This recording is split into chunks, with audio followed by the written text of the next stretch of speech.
കാടിറങ്ങി കാട്ടാനയും കാട്ടുപോത്തും ഇടുക്കി മലയോരത്ത് ജനവാസ മേഖലയിൽ തമ്പടിക്കുകയാണ്. ചിന്നക്കനാലിൽ ചക്കക്കൊമ്പൻ ഒരു വീട് കൂടി തകർത്തു. ഇന്നലെ രാത്രി അടിമാലി ഇരുമ്പുപാലത്തിന് സമീപം ജനവാസ മേഖലയിൽ കാട്ടുപോത്തിറങ്ങിയത് നാട്ടുകാരെ പരിഭ്രാന്തിയിലാഴ്ത്തി.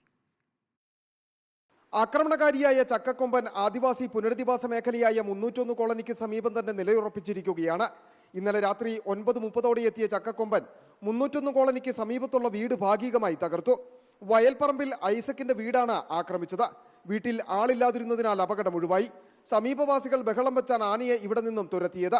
ചിന്നക്കനാലിൽ വന്യമൃഗശല്യം മൂലം ജീവൻ ഭയന്നാണ് കഴിഞ്ഞുകൂടുന്നതെന്ന് നാട്ടുകാർ. ഭയത്തോടുകൂടി നമ്മൾ ജീവിക്കാനുള്ള ഭയത്തോടുകൂടി, കാരണം എപ്പോഴാണ് ആന വരുന്നത്, അല്ലെങ്കിൽ എപ്പോഴാണ് പോകുന്നത്, അല്ലെങ്കിൽ എന്താണ് സംഭവിക്കുന്നതെന്നുള്ളത് നമുക്കൊരു അറിവുമില്ല. അങ്ങനെയുള്ള ഒരു ജീവിതമാണ് ഇപ്പം ഞങ്ങൾക്ക് ഇവിടെ ഉള്ളത്. അതേസമയം കാട്ടാനയ്ക്കൊപ്പം കാട്ടുപോത്തും ജനവാസ മേഖലയിലേക്ക് എത്തുകയാണ്.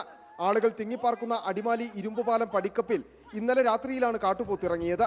11 മണിയോടെ കാട്ടുപോത്ത് റോഡിലൂടെ നടന്നു പോകുന്നത് ബൈക്കിലെത്തിയ യുവാക്കൾ കണ്ടു.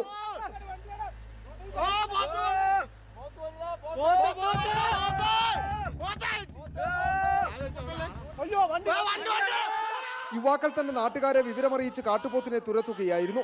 റോഡിൽ നിന്ന് മാറിയ കാട്ടുപോത്ത് സമീപത്തെ കൃഷിയിടത്തിൽ തമ്പടിച്ചു. ഇവിടെ നിന്നും ഏറെ നേരത്തെ പരിശ്രമത്തിലൊടുവിലാണ് കാട്ടുപോത്തിനെ തുരത്തിയത്. വന്യമൃഗങ്ങൾ ജനവാസ മേഖലയിലേക്ക് ഇറങ്ങാതെ കാടും നാടും വേർതിരിക്കുന്ന പദ്ധതികൾ നടപ്പിലാക്കണമെന്ന ആവശ്യമാണ് മലയോരത്തുയരുന്നത്. Reporter Sandeep Rajakkad, in reporter, Idukki.